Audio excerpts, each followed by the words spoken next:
Saludos a todos desde Israel, amigos invisibles. Les comento a través de este video sobre la situación que estamos viviendo en este momento, una situación de crisis política a raíz del anuncio del primer ministro Bennett, eh, la decisión de disolver la Knesset para que eventualmente se hagan elecciones y se cree una nueva situación política, aunque tal vez no vaya a haber mucho cambio básico porque las condiciones no han cambiado. Sin embargo, les voy a comentar un poco para tratar de clarificarles cuál es la situación y qué es lo que podemos esperar que pase en los próximos meses. La coalición del gobierno se había enfrentado en las últimas semanas a una crisis muy profunda que ya señalaba el fin inminente de la presente gestión, tal como está encabezada por Naftali Bennett, y todo esto tras cumplir un año desde que asumió el poder. Algunos días antes de la juramentación del gobierno, hace un año, la probabilidad de que sus componentes tan dispares, tan heterogéneos, llegaran a un acuerdo que permitiera la creación de una coalición de este tipo, bueno, sería como prácticamente nula. Y yo mismo comenté, si algunos de ustedes leyeron mi comentario en aquella época, que era imposible, o por lo menos que era altamente improbable. Pero a fin de cuentas la habilidad de los líderes de los 8 partidos involucrados, o más bien de las 8 fracciones del partido involucrado, la habilidad de ellos para sobreponerse a los miles de obstáculos que claramente impedían o impedirían la definición de las pautas de la coalición, esa habilidad, bueno, sorprendió a la mayoría aplastante de los incrédulos, incluyéndome a mí, por supuesto, y dio paso a una realidad que era inconcebible, o por lo menos nadie se la esperaba, ¿no? Hay que recordar que quien encabezó con éxito las negociaciones y logró que se formule y se firme el acuerdo básico que define las políticas de la coalición fue Yair Lapid. Les comento y les recuerdo que antes de entrar en la vida política, Yair Lapid era un presentador de televisión, periodista muy popular, pero al momento en que incursionó en la política y al momento de expresar sus aspiraciones de ser primer ministro, eso parecía como un mal chiste, o sea, algo totalmente desconectado de la realidad. Y ahora, al pasar de más de 10 años, bueno, hay que reconocer que Yair Lapid se fajó y aprendió muy bien el arduo trabajo de manejar las cuestiones políticas, la labor política en Israel. Eso es algo que él ha sabido hacer y que en este momento, que es muy importante para él, como ya voy a explicar, tiene la posición y el conocimiento y la experiencia para hacer algo que, como digo, hace 10 años se veía prácticamente ridículo que él pensara que llegaría a eso. En todo caso, desde que se formó este gobierno, hace un año y 10 días para ser más exacto, este gobierno ha sido muy exitoso en la tarea de reimplantar la cordura en lo que se trata del manejo de las instituciones del país y de la normalización de la retórica que nosotros manejamos públicamente, que siempre es muy salvaje en este país, pero se ha, o ellos, por lo menos de parte del gobierno, ha normalizado y se ha convertido en una retórica normal de controversia política, pero no de ataques y de odio visceral como la que había implantado Bibi Netanyahu, que probablemente volveremos a ella muy pronto, como ya les explico. En ese año, este gobierno logró restituir una serie de elementos básicos del funcionamiento del país. Presupuesto, después de 3 años que no se había decidido, trabajo organizado y coordinado en cada uno de los ministerios, por supuesto parar los ataques desenfrenados de Netanyahu y su gente contra el Poder Judicial. Se nombraron varios cargos fundamentales que Bibi había dejado por muchos años como nombramientos temporales, porque obviamente le convenía que mientras el jefe de la policía o el fiscal general, etcétera, no sean personas con nombramiento definitivo, están a la merced de sus deseos. Pero todo eso cambió en este año. Yo personalmente tengo muy poco en común con las ideologías de Bennett, de Lapid, de Saar, de Gantz, algunos de los nombres importantes en el gobierno. sobre todo con lo que tiene que ver con el futuro de los territorios conquistados. Por ejemplo, en esta época, el trato violento de los colonizadores contra los árabes en los territorios y con Sahel, el ejército apoyando, haciendo muy poco para defender a los campesinos palestinos en sus propias tierras. Todo eso es algo que ha aumentado. También el costo de la vida siguió subiendo en el último año, y en el último mes la inflación, bueno, ha agravado totalmente todos los procesos que ya se venían cocinando por mucho tiempo. El precio de la vivienda ha llegado a niveles increíbles. Y bueno, yo en condiciones normales tal vez me vería como una persona crítica tremendamente del gobierno, y soy crítico de muchas de sus políticas y sus decisiones. Pero, hay que decirlo claramente, ya lo he dicho, lo repito, después de la pesadilla que vivimos en los últimos años del gobierno anterior, y que, como digo, tal vez desafortunadamente puede volver y con más ferocidad. Entonces el significado del gobierno actual, para mí, como para mucha gente en este país, digamos la mitad de la población adulta, fue un cambio tremendo. Hay que también indicar específicamente lo que significó o que ha significado la participación en la coalición de gobierno de un partido islamista, cuyo líder, Mansur Abbas, que es uno de los políticos que se ha destacado este año como una persona cuerda, inteligente, balanceada, con posiciones muy conservadoras en todo lo que respecta a lo que tiene que ver la sociedad, la religión, etcétera, el trato a la comunidad o la relación o la concepción de la comunidad gay en Israel. Y sin embargo, su participación en el gobierno y el hecho de que él ha reconocido abiertamente a Israel como el Estado Nacional del pueblo judío, ve como su misión principal como político árabe preocuparse del día a día, de los problemas, de la violencia, de la infraestructura, etcétera, de la población árabe. Eso ha sido un cambio de perspectiva total. Por supuesto que los políticos árabes están divididos en dos bandos. El bando menor, pero más fuerte, de Mansur Abbas, que estaba en la coalición, y el bando de los que se quedaron fuera, que Mansur Abbas se separó de ellos, lo que se llama la Lista Árabe Unida. Si puedo resumir lo que ha pasado en este año de gobierno, en una sola frase, me gustaría referirme aquí al último libro de Moisés Naim, La venganza de los poderosos, en el cual él explica una serie de procesos que se ven en todo el mundo, de, de, de debilitación de las bases más fundamentales de las democracias, como las conocemos hasta ahora, y él lo resume con tres letras, las tres P, o con tres palabras, las tres P, que representa todos esos sistemas: el populismo, la polarización y la posverdad. Y eso es lo que caracterizaba fuertemente al gobierno de Bibi Netanyahu. Y el gobierno que hemos tenido en el último año ha sido todo lo contrario. Todo lo contrario. Y el ejemplo de Abbas es tal vez el más resaltante de este asunto, de la polarización, o de más bien de la renuncia a la polarización como base del gobierno que tuvimos en este último año, donde teníamos en la coalición gente de extrema derecha, aunque hay mucho más a la derecha de esa gente, y de los islamistas, y todos los matices de centro, izquierda, etcétera. Todo eso es lo contrario a la polarización, y es lo que tuvimos, y eso es lo que nos dio la calma y la tranquilidad relativa y la posibilidad de pensar en cómo se debe llevar un país que tuvimos en este tiempo.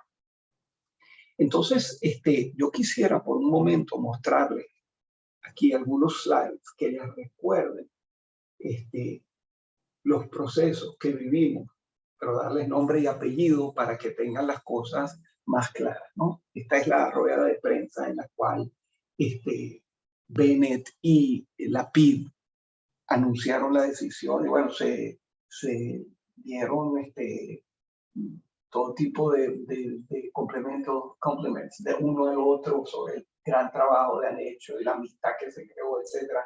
Es un tipo de retórica política que, bueno, estamos lejos de estar acostumbrados a él. En fin, lo que les quiero decir Perdón, un momentico. Sí.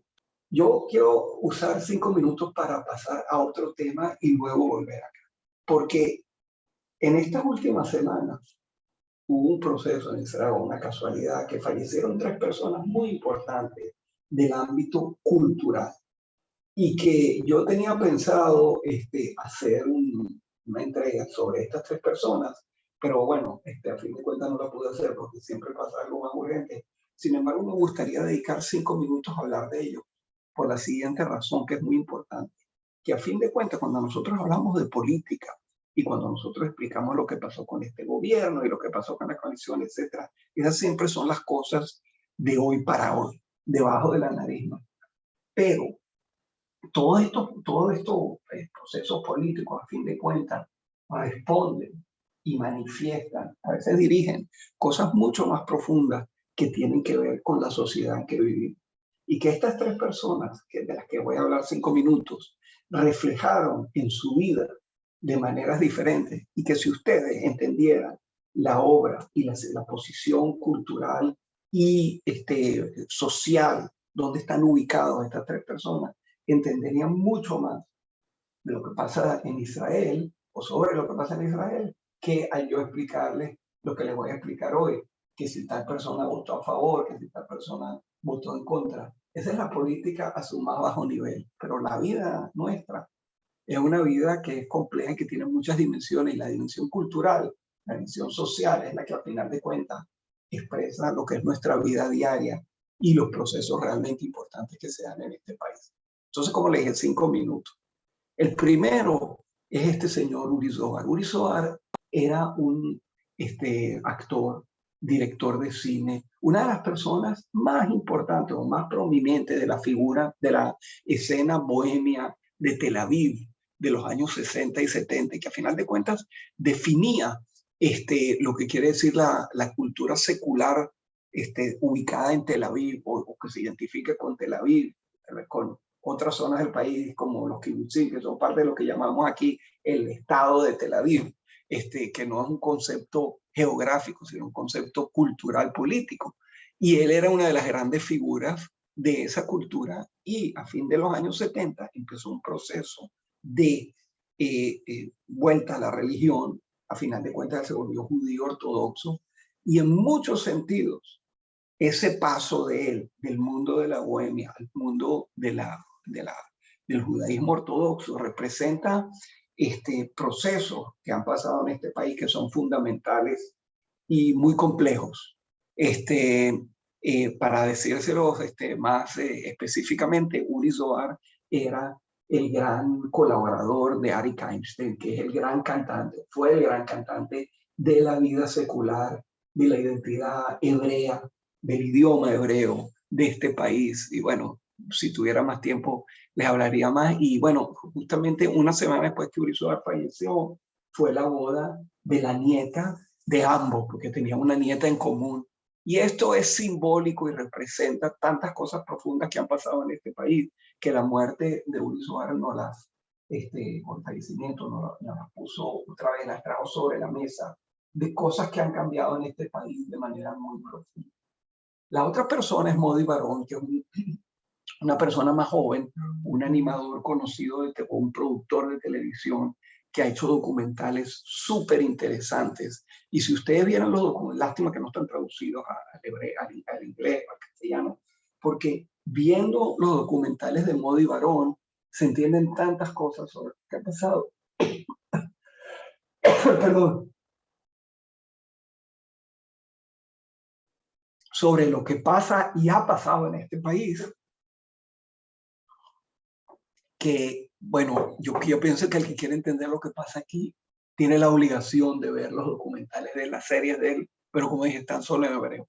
Por ejemplo, una serie sobre la Ruta 90, que es el camino o la vía que va desde el norte de Israel, de Tula hasta Eilat, por la frontera oriental de Israel, es, bueno, como se puede decir, el backyard de este país.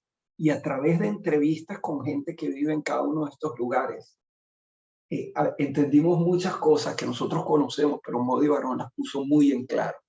Por ejemplo, él también tuvo otro programa muy interesante, Shibur Moledet, que es una lección de historia del país, se puede decir, y que muchos de ustedes conocen la serie La columna de fuego, Amud Daesh, pero Amud Daesh era un programa muy oficialista, muy pomposo, y aquí Modi Barón, con su estilo tan personal y tan ligero, otra vez nos dio una lección muy importante sobre la creación del Estado, de lo que vino antes, y las relaciones entre árabes y judíos. El que pudiera ver y entender esta serie entendería mucho sobre lo que pasa en este país. También hizo una serie sobre los kibutzim, que es una obra de arte, para quien ha vivido un kibutz como yo, la manera en que él supo expresar los procesos que se dieron en el kibutz fue tremendamente interesante. Tuvo otra serie sobre Tel Aviv. Bueno, también muy interesante. Esta es la del kibutz que se la dejo acá. Y la tercera persona que falleció últimamente es el escritor Aleph Ben Yoshua, que es uno de los más importantes escritores israelíes. En Israel hay escritores buenos, pero Aleph Ben Yoshua es tal vez uno de los mejores. El libro El Señor Mani, que está traducido al castellano, se lo recomiendo enfáticamente porque es una gran obra de arte primero. En segundo, es una saga familiar escrita con maestría y que otra vez nos dice mucho sobre nosotros. Y lo importante para la conversación de hoy de Aleph Ben Yoshua es que Aleph Ben Yoshua siempre fue de las personas, uno de los portavoces de las ideas, vamos a decir, de la izquierda en Israel, en el sentido de buscar siempre la manera de crear un posible diálogo con los palestinos y una posible vivencia mutua basada en la idea de los dos estados. Y sin embargo, Aleph Ben Yoshua en los últimos años llegó a la conclusión de que la idea de los dos estados es una idea no es viable y que hay que empezar a pensar en la idea de que entre el mar y el río Jordán va a haber un solo estado donde vamos a tener que vivir juntos los árabes y los judíos. Por supuesto que esta es una idea que se encuentra con la idea de la derecha en Israel, de la derecha extrema, que habla de Eretz Israel Shlema, o sea, la tierra de Israel no dividida. Pero hay una diferencia muy grande en la manera en la manera en que se va a resolver o se piensa resolver entre la extrema derecha y la idea de Aleph Ben Yoshua y de otros pensadores acá de que ha muerto el esquema de los dos estados y que la única solución a la que queda y que tendremos que pensar cómo hacerla es un estado único para los dos pueblos. Bueno, eso es complicadísimo y muy difícil de digerir, así que no voy a entrar en eso, pero se los dejo como una muestra o como una idea de el tipo de pensamiento que tiene gente sobre lo que pasa en este país, sobre la cultura de este país, que a final de cuentas nosotros llegamos a conversar sobre esto que le estoy poniendo ahora en este slide, quién ganó cuánto y cómo, y que bueno, a final de cuentas, claro, es lo que no, lo vemos en el día a día, pero esto refleja procesos mucho más profundos y mucho más interesantes y mucho más dolorosos muchas veces. Entonces les hago un breve recuento muy corto, que ya lo hice una vez, pero solamente para explicarles lo que ha pasado en los últimos días y lo que podemos pensar que va a pasar próximamente. El gobierno se juramentó el 13 de junio de 2021 cuando tenían 62 puestos en la Knesset, de 120, divididos según estos 8 partidos o fracciones de partidos con 7, 7, 6, 4, 6, 7 y Eshatit tenía 19. Pero les recuerdo, gente como Gideon Saar, gente como Lieberman y gente como Bennett y sus partidos, que tenemos aquí como ustedes ven 20 voces, es gente que ideológicamente están muy cercanos a lo que era el Likud clásico, pero que decidieron separarse porque no podían soportar la manera en que Bibi Netanyahu estaba llevando al país corruptamente y de manera de destrozar las instituciones democráticas. Y por lo tanto, prefirieron estar en una coalición donde había, como dije, un islamista y partidos de izquierda o de centro izquierda antes que estar, de volver al seno del bibismo y del Likud. Eso puede cambiar ahora, pero eso fue lo que pasó al final.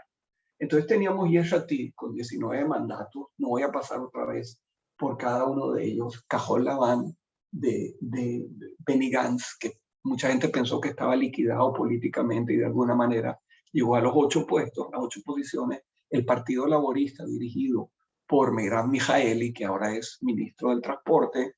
Tampoco voy a hablar mucho de ellos hoy. Lieberman, que era un partido ruso, eventualmente, o sea, en el pasado, fíjense ustedes que está escrito aquí en ruso, pero que es más que todo un partido, digamos, de centro derecha.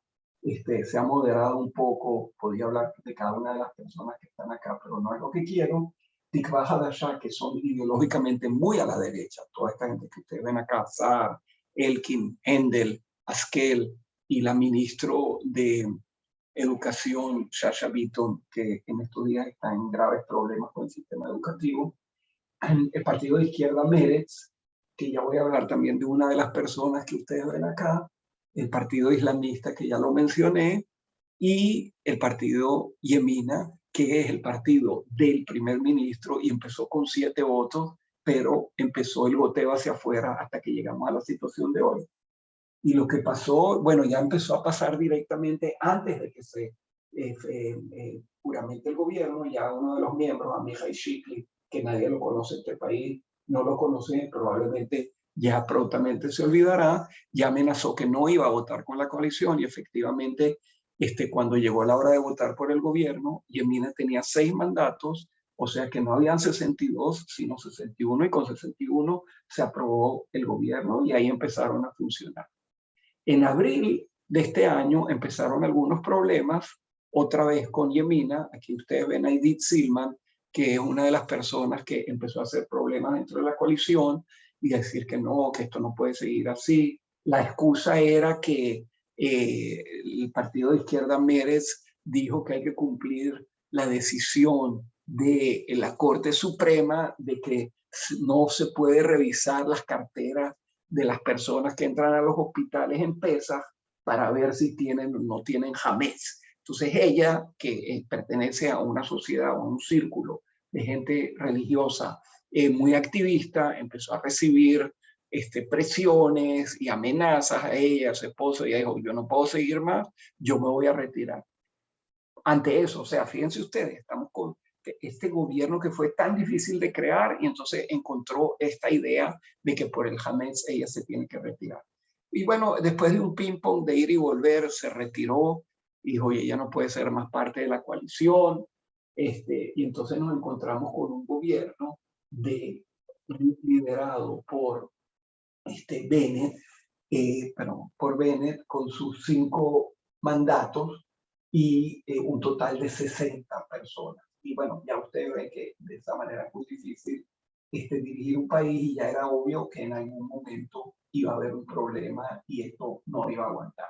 Pero, bueno, se siguió tratando, el gobierno fracasó varias veces en su intento de pasar algunas leyes que le eran importantes.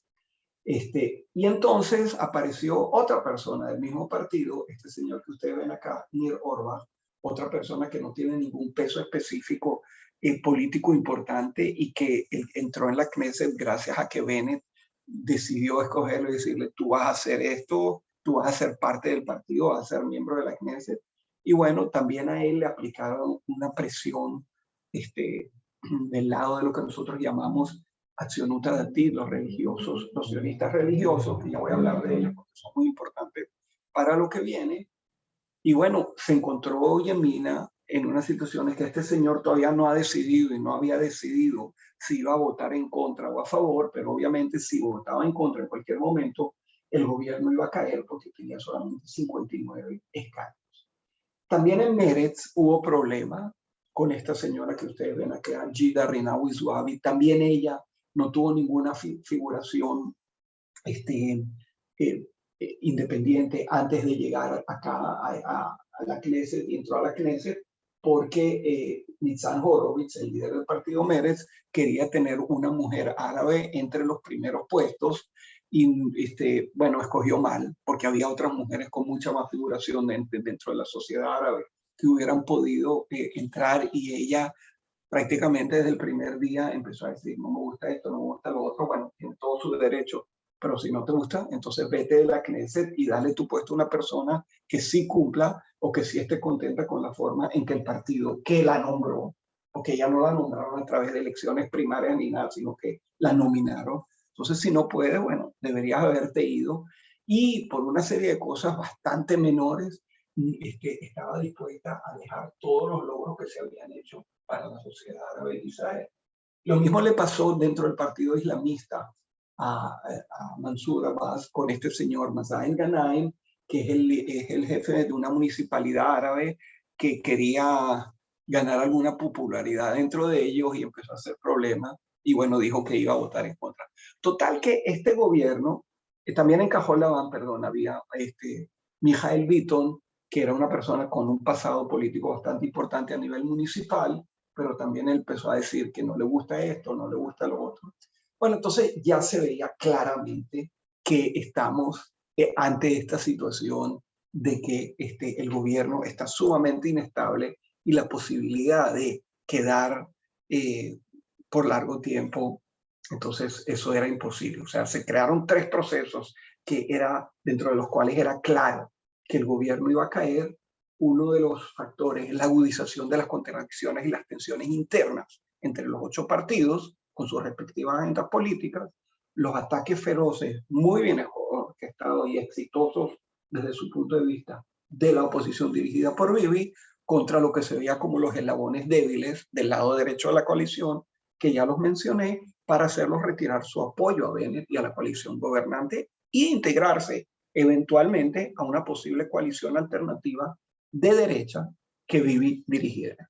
Y como dije, también está la actitud irresponsable de algunos parlamentarios árabes, 2 de ellos en particular, miembros de la coalición, que realmente no, los problemas según los cuales ellos dijeron que pedían salir de la coalición, bueno, no justificaban de ninguna manera cuando uno los compara con lo que la sociedad árabe ha ganado y podía seguir ganando de esta situación en la que Mansur Abbas podía dialogar con el gobierno y recibir una cantidad de planes y también la violencia en el sector árabe, aunque sigue siendo muy alto, había bajado.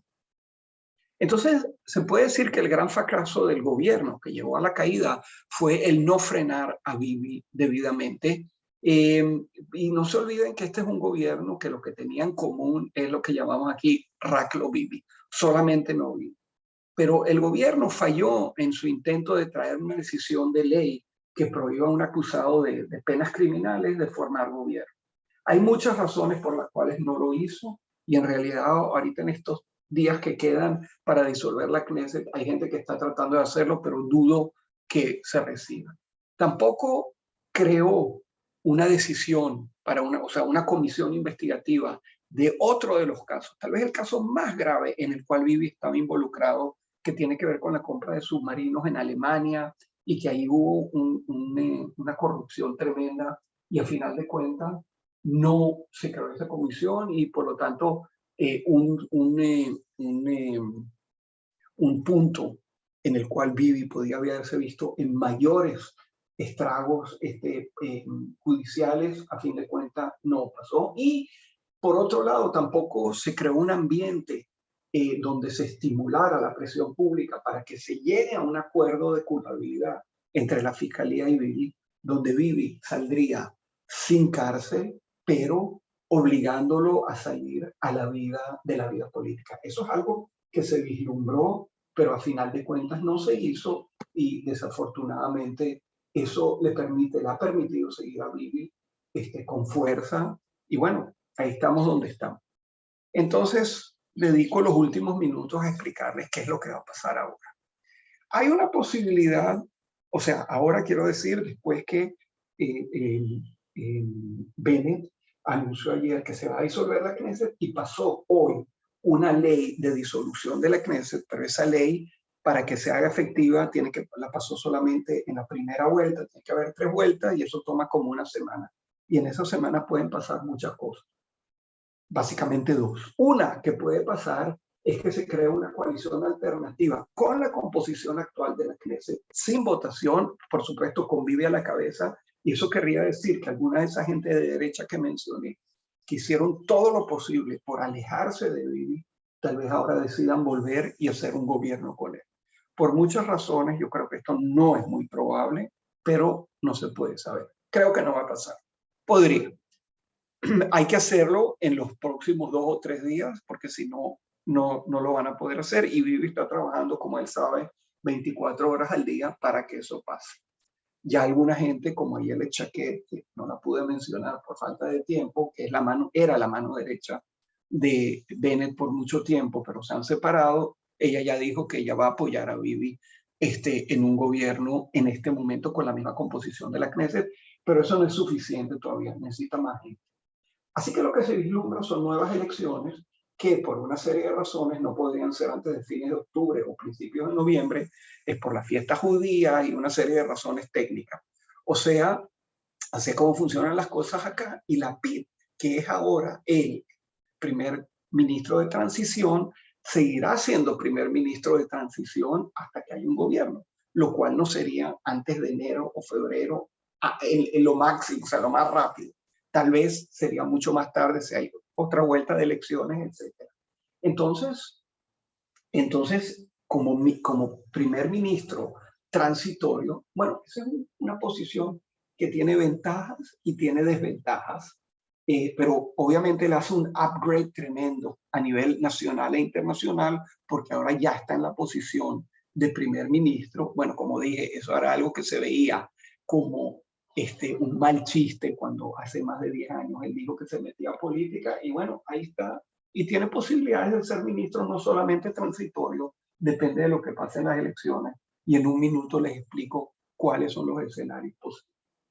Hay que decir que la disolución de la Knesset es una noticia malísima en el sentido de que una serie de procesos que se habían puesto en marcha a todos los niveles, sanidad, infraestructura, transporte, educación, etcétera, todo eso se va a parar ahora. Hay una gran huelga de maestros, hay una huelga de choferes, hay una serie de problemas.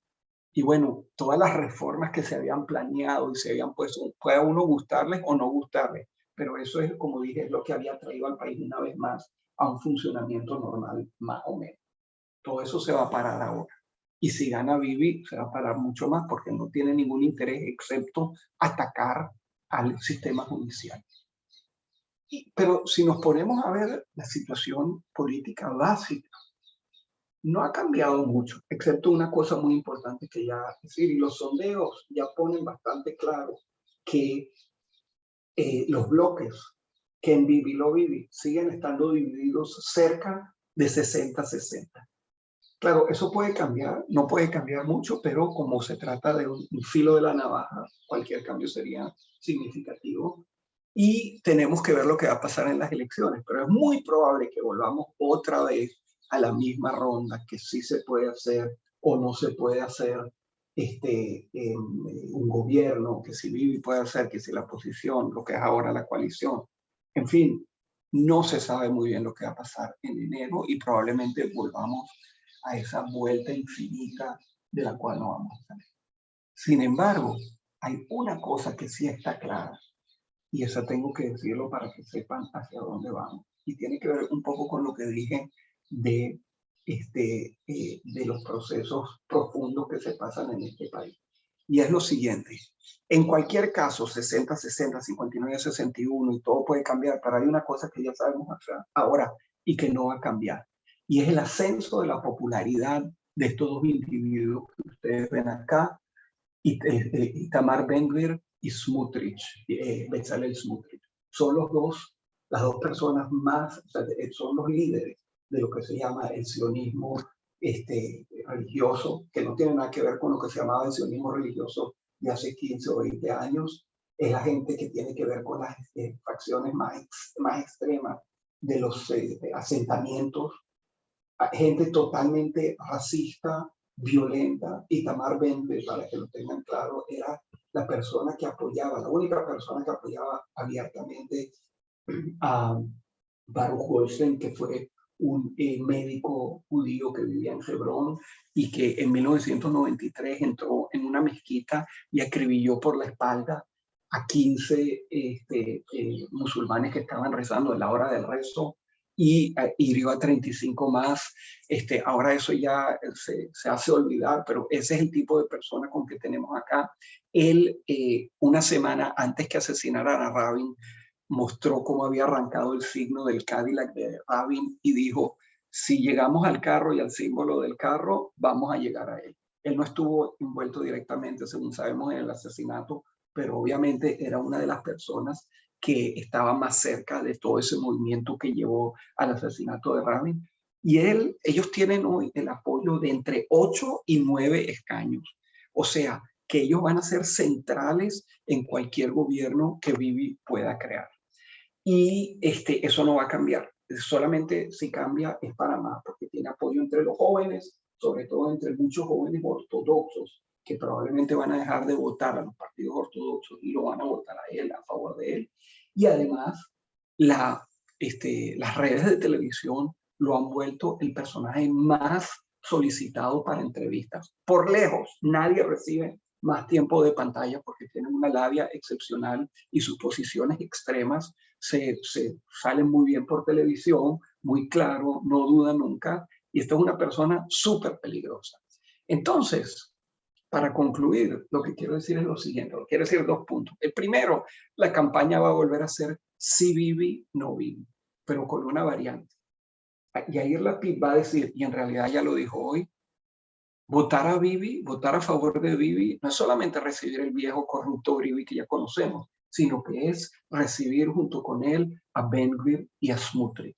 Y si ustedes quieren destruir el país, eso es lo que va a decir el Lapid, que es un gran orador también. Voten por él, eso es lo que van a recibir. No van a recibir el Likud clásico, una derecha más o menos razonable, no, van a recibir a todos los vivistas y Smotrich podría recibir, o Ben-Gvir, el Ministerio de Seguridad Interna, perdón un segundo, lo cual sería desastroso, o el Ministerio de Justicia, eso sería desastroso para el país. Al contrario, Bibi va a decir, si ustedes votan a Lapid, ustedes están votando a favor de la gente que apoya el terror, de la gente de los partidos islamistas que quieren borrar la identidad judía de este país. Y esa va a ser la retórica, esta va a ser una campaña a mano limpia o de golpes por debajo y por encima de la cintura. Va a ser muy difícil, va a ser muy cruel. Y a fin de cuentas, los resultados van a depender de 3 puntos que tienen que ver, como siempre, con lo que se llaman aquí las voces flotantes, que no son muchas, pero que son muy decisivas. Uno es el porcentaje de la votación que vamos a tener en la sociedad árabe, que siempre ha tenido muy baja votación. La última vez subió, y si sigue subiendo, eso cambia definitivamente el mapa político. Después están los porcentajes de votantes de lo que se llama la periferia judía, o sea, la periferia en donde están todos los pequeños lugares alrededor de Israel, que apoyan todos a Bibi en un 80-90%, pero que tampoco participan muy activamente en las elecciones tradicionalmente. Sí, y bueno, Bibi, todo su esfuerzo es traer a esa gente y por el otro lado evitar que los árabes lleguen. Y por supuesto que la PID tratará de hacer lo contrario. Si hay una alta votación de la periferia judía, eso va a favorecer mucho a Bibi y puede cambiar el resultado final. Y la última pregunta va a ser, ¿qué es lo que van a votar todas aquellas personas que votaron a los que salieron del Likud, como Saar, Elkin, etcétera, o Lieberman, que ya menciona, e inclusive Gantz? Tal vez muchos de ellos digan, bueno, esto no va para ningún lado, mejor es que volvamos con todos los problemas de Bibi, él sigue siendo el mejor para nosotros y vamos a votar a favor de él. Bueno, la situación es dramática en estos días, nos vienen unos meses muy difíciles, tanto por la retórica y la violencia que vamos a ver en este país y tanto por la incertidumbre. Y lo que definitivamente corresponde a una sociedad polarizada. El 50% de la población no quiere ver a Bibi en el gobierno y el 50% de la población quiere verlo. Bueno, no es exacto porque los árabes están en el medio, pero en la población judía se divide mitad y mitad, y eso va a llevar a unas elecciones complejas, difíciles, y tampoco es claro si esas elecciones van a llevar a una decisión como ya hemos visto. Entonces, a menos de que haya en estos días, hasta el domingo, lunes máximo, un proceso que lleve a una elección de un nuevo gobierno con la Knesset actual, o sea que Bibi sería el líder apoyado por gente que hasta ahora apoyaba a Bennett. Si eso no pasa hasta el lunes, y como dije, las probabilidades son bajas, pero puede pasar. Si no pasa eso, entonces el miércoles o jueves ya se disolverá la Knesset. Lapid será el primer ministro transitorio, como dije, con ventajas y desventajas, un poco difícil explicarlo. Y bueno, entramos en una época que vamos a ver a dónde nos lleva. Ya les comentaré más adelante lo que pasa. Saludos hasta entonces.